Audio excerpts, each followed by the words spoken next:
5 anos, a minha mãe tinha uma caixa de fósforos, aquele tipo antigo que você riscava e acendeu em qualquer lugar, né? Então eu ia entrar na cozinha, pegar alguns, colocar dentro do bolso, sair para algum lugar e fazer fogo. E, claro, normalmente eu risquei, acendeu o fósforo e apaguei rapidamente. Normalmente coloquei fogo em alguma coisa pequena, depois apaguei de novo. Mas um dia estive atrás da casa, a gente tinha na minha opinião, na minha memória, era montanha atrás da nossa casa. Eu visitei no ano passado, a subida era mais ou menos a altura desse banquinho aqui, mas na minha juventude, 5 anos, parecia enorme. Então eu estive lá nos fundos, acendendo esses fósforos e colocando fogo em certas coisas, apagando o fogo, até em algum momento, ao pisar em cima do fogo, era uma área com mato e bastante coisa no chão, e quando pisei, em vez de apagar, o fogo fez assim. Então de repente eu tinha um fogo meio grande. Então, procurando ajuda, eu fui atrás do meu irmão, segundo depois de mim, o Bob. Falei, Bob, pega a água, traga para cá.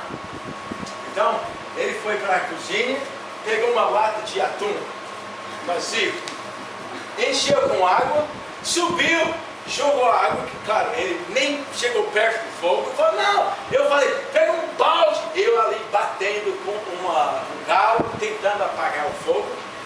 Esperei o Bob chegar. Bob tinha talvez 3 ou 4 anos. Finalmente eu corri para baixo, eu vi o Bob com um balde de água assim, cheio de água, tentando, nem podia levantar. Não lembro exatamente como eu consegui apagar o fogo, mas o fato é, fogo depende de certos elementos. Se tivesse em qualquer momento conseguido abafar, quer dizer, tirar o oxigênio do fogo, teria apagado. Ou tirando combustível, ou tirando calor, jogando água, o fogo teria acabado. Eu acho que no final, o que aconteceu foi queimado todo o combustível, que era facilmente alcançável. Uma coisa interessante é que meu pai nunca levantou assunto. Ele nunca falou comigo, querendo saber por que a parte do fundo do quintal era tudo queimado. Talvez ele imaginou que alguma coisa aconteceu através dos vizinhos, não sei. Mas nunca foi levantado o assunto. Mas o ponto desta ilustração é que nós também temos, além disto, 3 elementos que vão nos ajudar a comungar com Deus. No livro de 1 João, nós temos 3 coisas repetidas vez após vez sobre a nossa comunhão com Deus. Você lembra que eu falei que comunhão é um relacionamento pessoal com uma pessoa baseado em amor, amizade, interesse, e é uma coisa que é tão natural entre amigos que a gente não tem que falar para, por exemplo, 2 amigos, olha, vocês 2 amigos têm que gastar mais tempo juntos. Ou aquele casal que está namorando, olha, vocês têm que passar mais tempo no namoro. Ninguém tem que fazer esse tipo de exortação. É uma reação normal, natural, baseada no relacionamento pessoal. Você lembra os 3 elementos? Fé, amor e obediência. Em João capítulo 1 João, nós encontramos vez após vez esses 3 elementos. Sem esses 3 elementos, não há comunhão com Deus. Eu quero explicar também, não estamos agora tratando do plano de salvação. Você não é salvo por exercer fé, demonstrar amor e obedecer a Deus. Ninguém é salvo por estes 3 elementos. Mas esses 3 elementos são óbvios, são característicos da pessoa que é verdadeiramente salva. Uma pessoa não é salva por obedecer a Deus, mas a pessoa salva para obedecer a Deus. Nós cantamos hoje de manhã, grande é o Senhor. Não lembro exatamente como é a letra, mas fala a criação obedece suas leis, a Bíblia fala.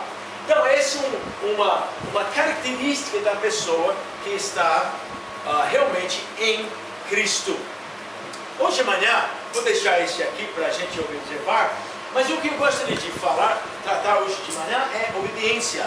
Em termos, vamos dizer, ordem bíblico, esse é os elementos que aparecem próximo em nossa lista aqui. Olha o capítulo 1 de novo. Nós temos aqui, capítulo 1, versículo 6, já sendo lembrado pelo apóstolo João. Se dissermos que temos comunhão com Ele e andarmos em trevas, mentimos e não praticamos a verdade. Olha, esses três elementos, para amar a Deus, e temos que amar a Deus e os nossos irmãos, e nós também temos que evitar e recusar amar os inimigos de Deus.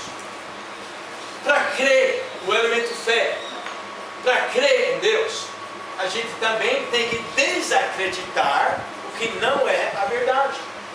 Irmãos, para obedecer a Deus, temos que evitar fazer coisas e evitar comunhão com pessoas que não obedecem a Deus. Então vamos falar um pouco sobre esse assunto. Nosso Deus trata hoje de manhã de mexer com o coração de cada pessoa aqui presente. Amém. Que cada pessoa salva em Jesus Cristo possa ter uma convicção, um desejo forte no coração para obedecer ao Senhor. Ó Deus, cria em nós algo que é inseparável da nossa vida cristã. O desejo de agradar o Senhor. Ó Deus, se tiver hoje alguém que está conseguindo viver sem o desejo de servir, obedecer o Senhor. Se tiver conosco hoje alguém que está vivendo na prática do pecado, mas ao mesmo tempo falando que é cristão, Senhor, eu oro que esta pessoa pode reconhecer a verdade sobre a sua vida, que ele é distante do Senhor. Senhor, fazemos isso e oramos em nome de Jesus. Amém. Irmãos, essa obediência aqui está baseada em certas, vamos dizer, decisões, ou podemos até comparar certas ilustrações. O fato que nós estamos obedecendo a Deus está baseado, em primeiro lugar, pelo fato que nós escolhemos nosso caminho. Se você está obedecendo a Deus hoje, é que você escolheu obedecer. O princípio de obediência, como todos os outros aqui, está baseado na natureza de Deus. Olha o versículo 5 de capítulo 1. E esta é a mensagem que dele ouvimos e vos anunciamos, que Deus é luz, e não há nele treva nenhum. Olha, se Deus é luz, se Deus não tem nada a ver com trevas, se Deus não tem nada a ver com escuridão moral ou espiritual, então a coisa mais natural para a pessoa que conhece, ter comunhão com Cristo, é que ele também não vai andar nas trevas. O homem salvo, a mulher salva, o jovem salva, é uma pessoa que escolheu seu caminho. Ele está escolhendo andar na luz. Olha o versículo 7.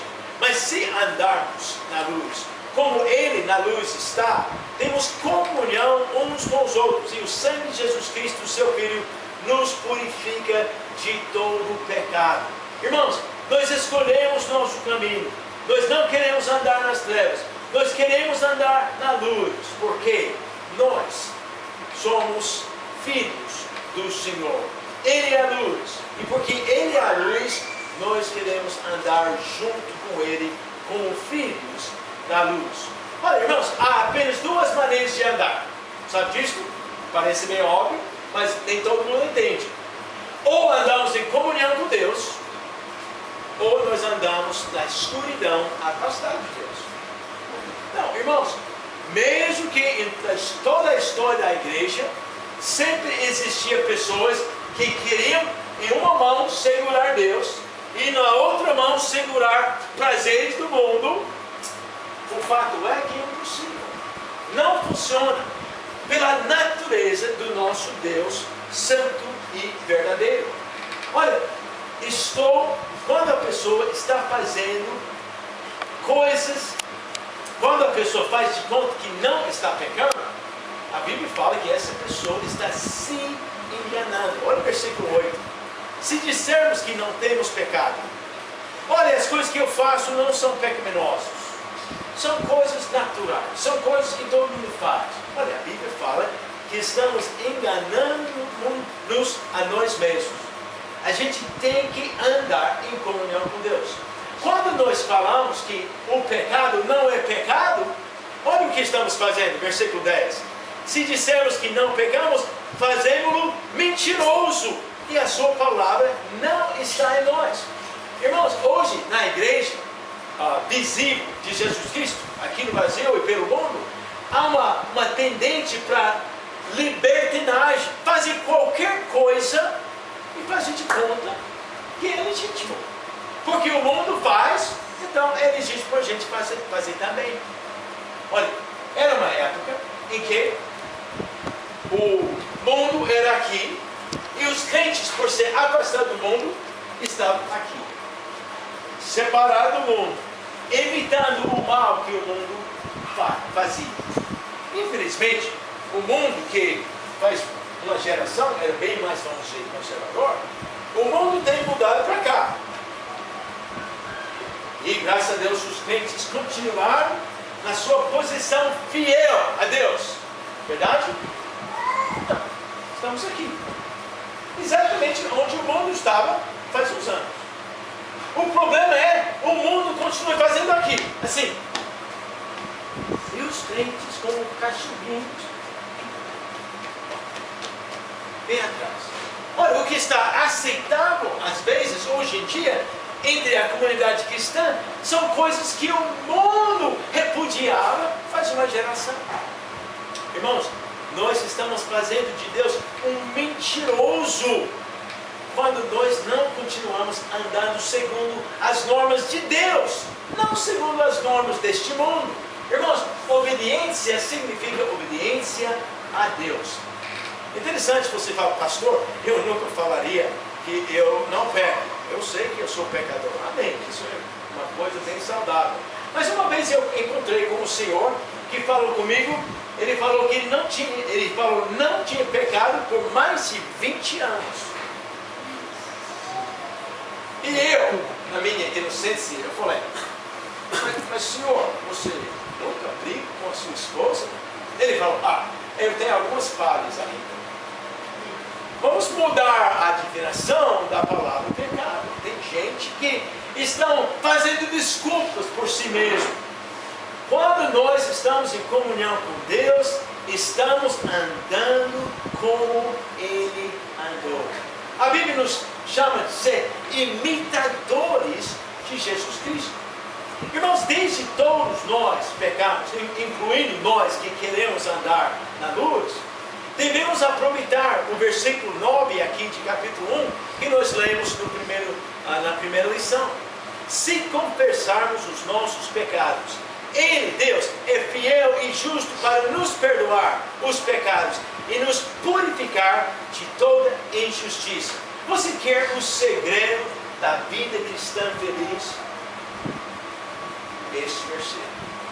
Se você decore esse versículo aqui e colocar em prática o versículo 9 de 1 João capítulo 1, você vai ter uma vida de êxito e de vitória na vida cristã.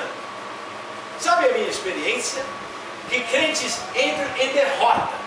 Eles caíram no pecado, sabem que é errado, ficam deprimidos e passam anos então nessa depressão horrível espiritual, achando que outras pessoas talvez conseguem uma vida vitoriosa, mas para eles não tem como. Irmãos, Deus sabia desde o princípio que não era possível o crente passar pela vida sem pecar, sem sujar os pés. Mas Ele nos deu esse recurso para chegar sempre diante do trono de graça e pedindo perdão pelos nossos pecados. E a Bíblia fala, Ele é fiel. Quando você chega a Deus pedindo perdão, Deus não fala, esta vez não. Você já pediu perdão 1000 vezes, não vou perdoar você mais. Deus não é assim. Ele é fiel. Ao pedir perdão, Ele vai nos perdoar e purificar. Amém?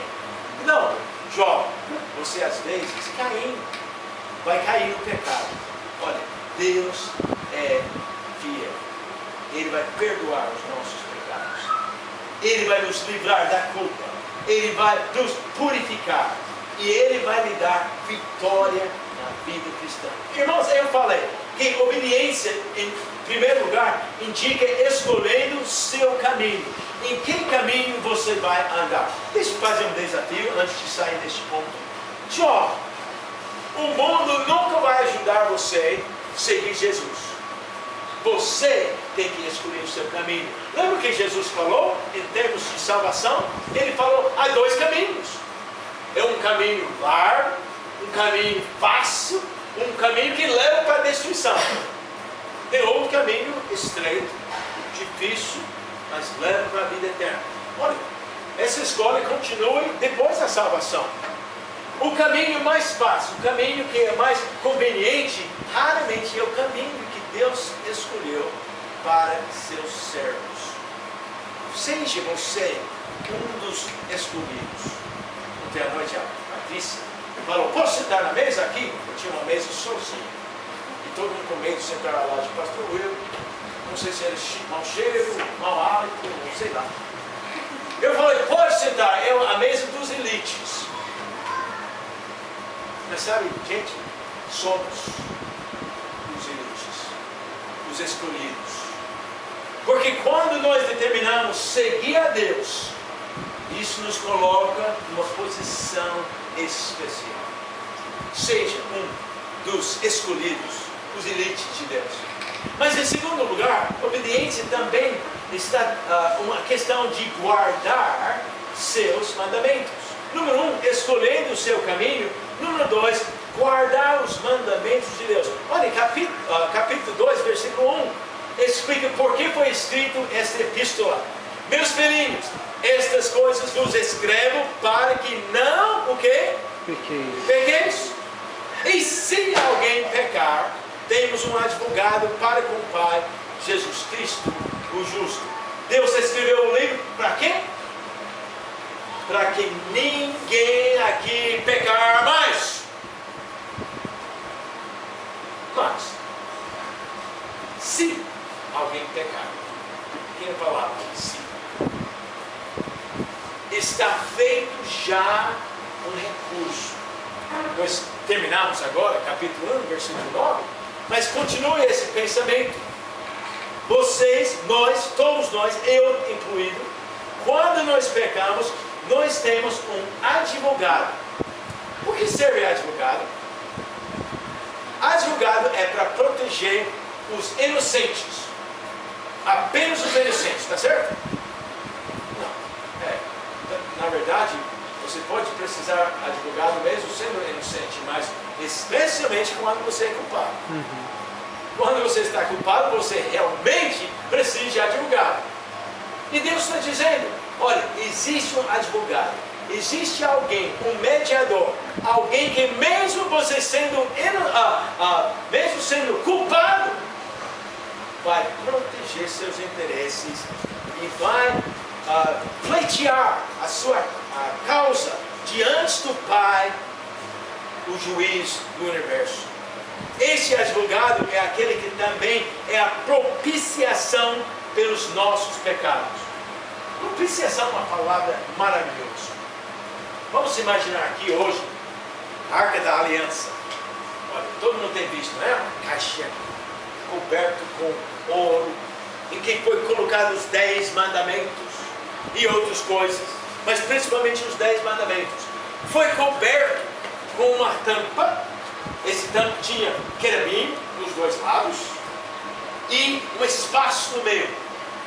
Essa tampa com querubim em cima estava chamado o lugar de misericórdia ou de propiciação. Olha, propiciação aqui é uma das palavras que é difícil interpretar. Se você procurar no dicionário teológico, talvez vai falar alguma coisa assim. Propiciação, aquele que propicia. Ajudou muito. Que bênção! Amém? Agora entendo. E a tampa está chamado o lugar de propiciação. Olha, é mais fácil ilustrar do que explicar. Quando o sumo sacerdote fez o sacrifício no dia de expiação, ele levou esse sangue, entrou no tabernáculo, o pastor Humberto vai explicar tudo mais tarde, eu vou resumir. Entrou naquele dia, ele aspergia sangue deste animal que representava o povo de Israel, tomou o lugar de toda a nação de Israel, jogava este sangue no lugar entre os querubins. O que estava entre os querubins?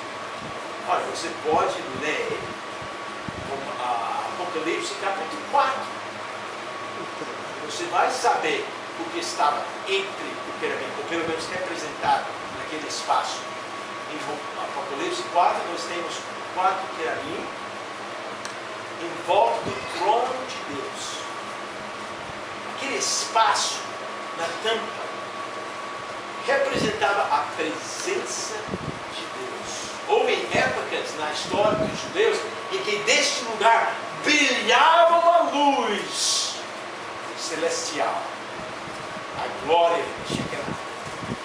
Então, esse espaço representava a presença de Deus. E quando o sumo sacerdote aspergia sangue naquele lugar, a Bíblia fala que Deus ficou propiciado. Quer dizer, ele ficou satisfeito com o sacrifício feito no altar e ele demonstrou a sua misericórdia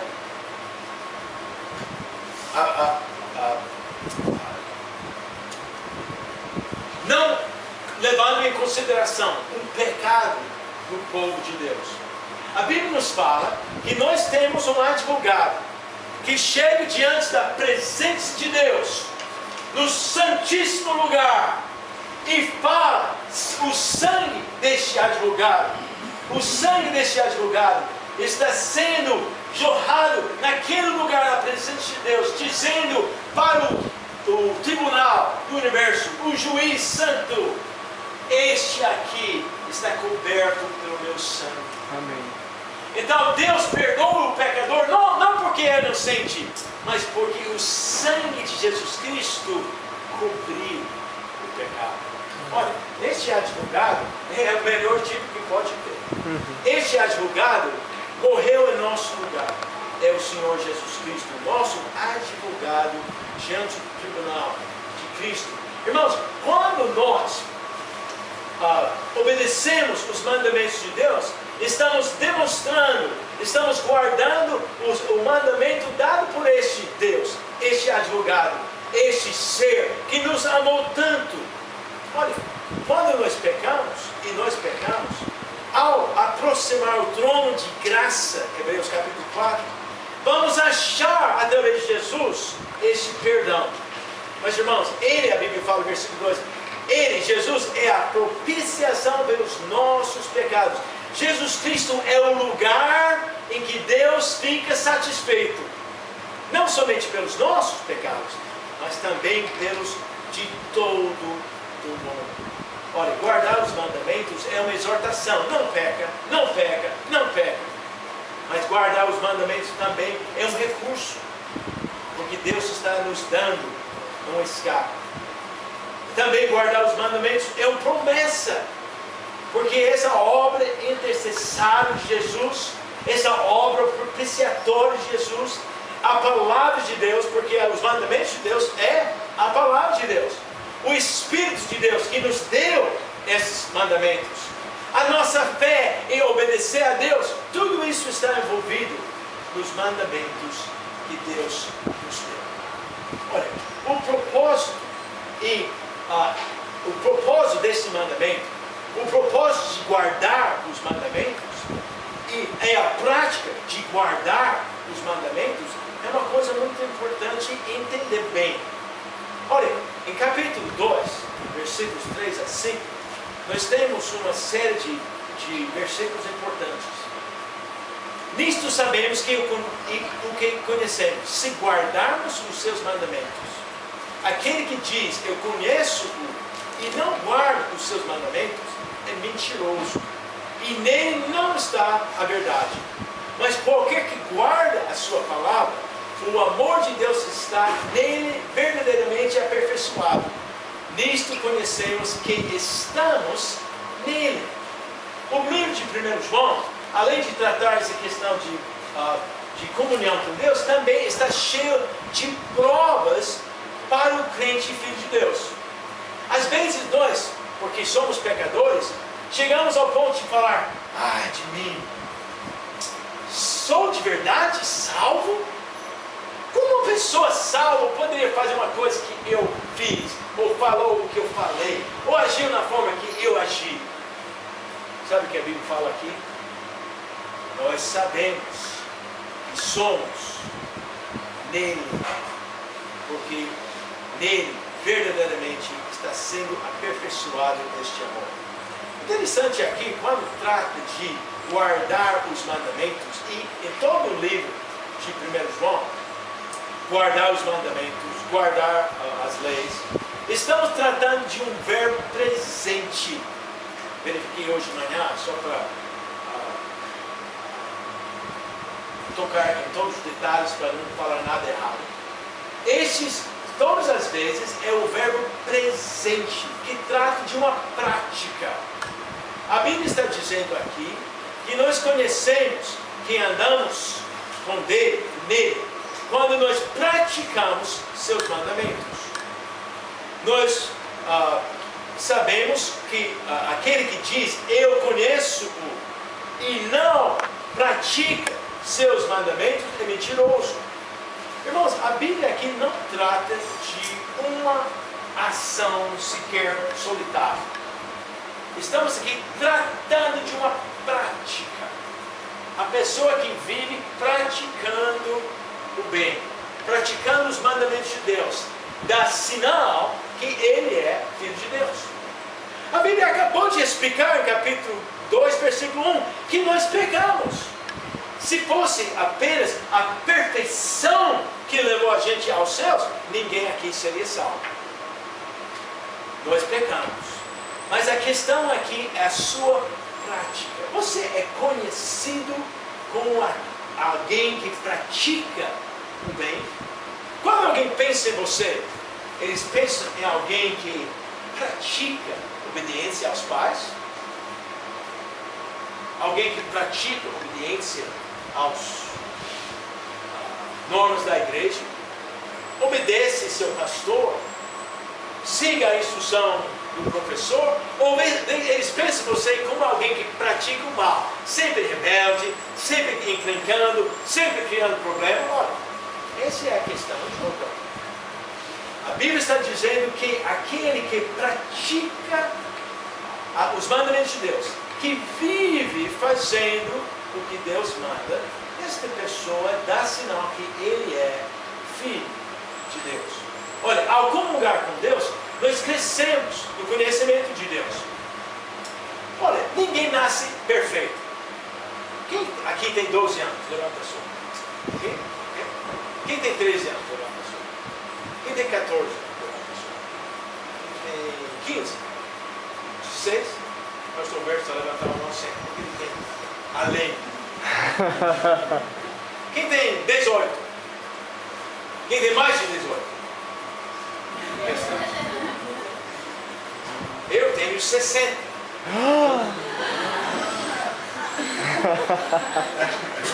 Irmãos, vamos imaginar que João Vitor é Deus. Não é. Vamos imaginar. Deus é brasileiro. Existe isso. Okay? Vamos imaginar que ele é Deus. Mas por ser Deus, ele também vive na luz. Porque Deus é luz. Então não tem trevas. Então a luz de Deus, eu estou aqui bem longe de Deus. Mas eu tomo uma decisão de guardar a vontade, a lei de Deus. E quando eu faço este caminho, o que acontece? O que aconteceu agora quando eu fiz esse passo? Eu fiquei mais perto da luz. Quando você está mais perto da luz, o que aparece? Bom, aparecem mais os seus defeitos. Se você está usando uma roupa suja, no escuro você não sabe. Mas ao entrar na luz, de repente você fala,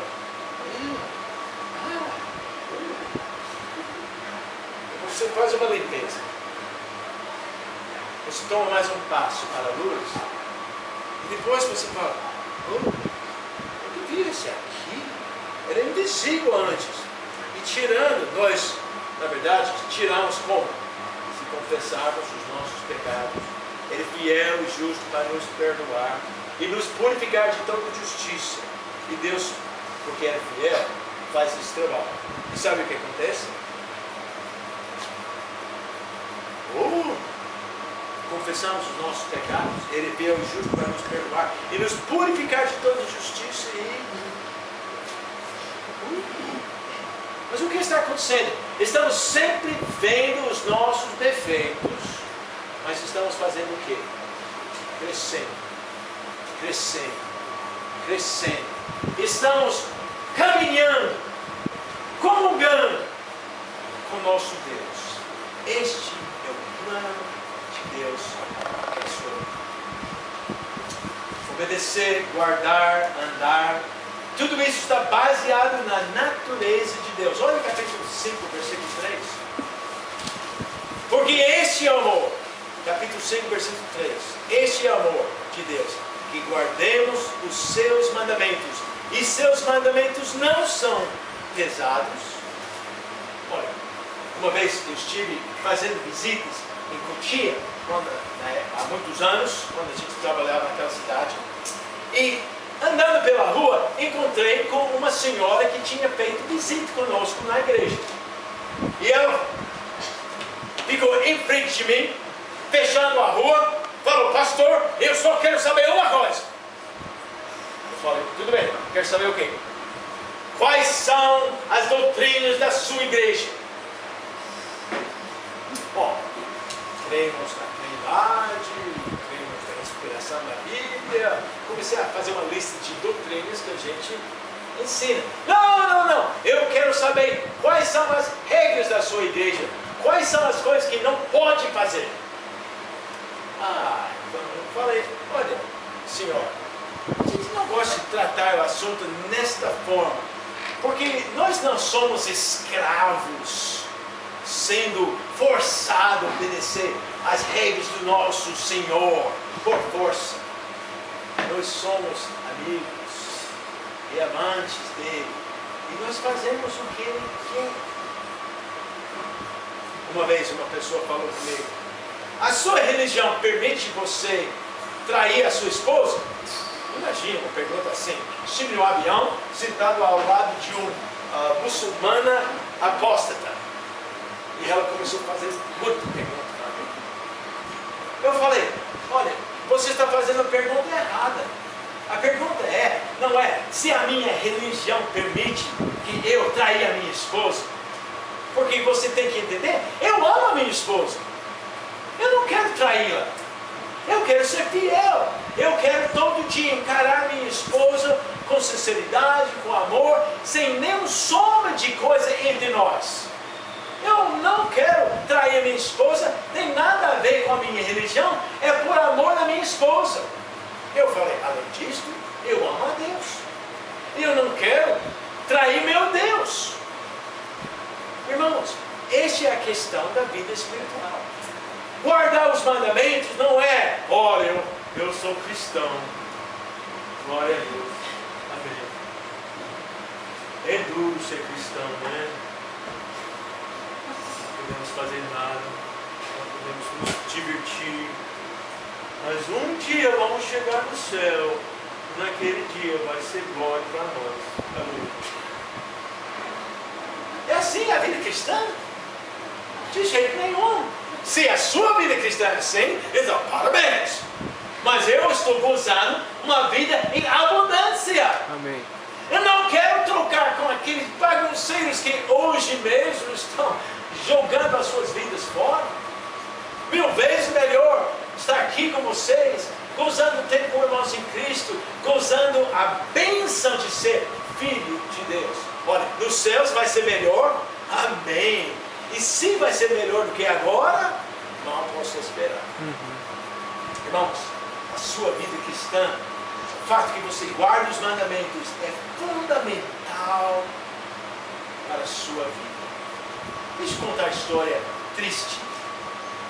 O meu costume, quando eu estou fora de casa, é levar folhetos. Porque eu compro uma coisa, ou passar por um pedágio, e eu quero dar um folheto para falar de Cristo e, no mínimo, deixar na mão da pessoa um convite para a igreja. Um dia, fazendo uma visita a uma certa área, procurando o dono de um terreno que a gente queria comprar para começar uma igreja, eu vi uma papelaria, estava procurando uma certa rua, não lembro porquê. Entrei na papelaria para fazer uma pergunta sobre endereço. Ao entrar, eu me descobri no meio de uma briga, de uma moça, gritando. Ela era chateada, batendo pé, falando voz alta. Uma senhora idosa atrás do balcão, quieta, mas recebendo abuso verbal dessa moça. A moça de cabelo bem longo, de saia, de calça jeans, roupas bem modestas. E ela finalmente bateu o pé mais uma vez, saiu xingando, falando mal, blasfemando aquela mulher. Saiu. E a mulher olhou para mim e falou: crente, eu não dei folheto. Eu estive envergonhado. Por quê? Conheço pessoa crente não guardar os mandamentos de Deus. Nosso Deus, ajude a gente a viver segundo os seus mandamentos para o mundo, para melhorar a nossa comunhão com o Senhor, mas porque nós amamos o Senhor. Oramos a Deus em nome de Jesus.